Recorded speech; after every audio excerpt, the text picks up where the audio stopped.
Welcome to our channel. Today we how to register for Freshdesk, full guide step by step clearly. To register for Freshdesk, start by opening your preferred web browser. In the address bar, type in the URL for Freshdesk. Press the Enter key to navigate to the Freshdesk homepage. Once the page loads, look for the Sign Up for Free button.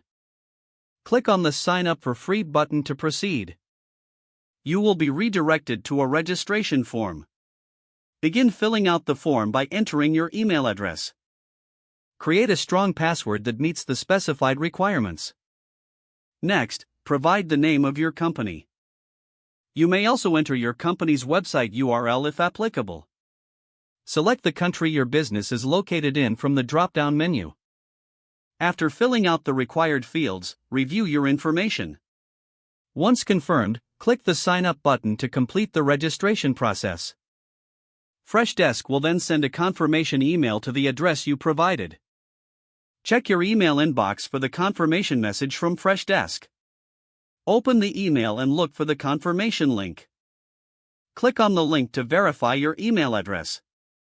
Once verified, you will be redirected back to the Freshdesk platform. Follow any additional on-screen instructions to set up your account. You may be prompted to select a plan, either free or paid.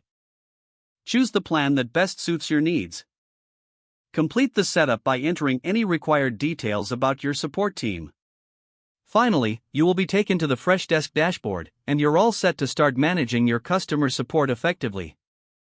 If the page does not load, refresh the browser or try again in a private or incognito window.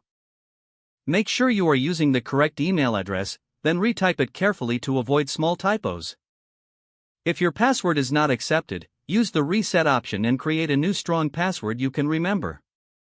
Check your spam folder for verification or security emails, then complete any requested confirmation steps.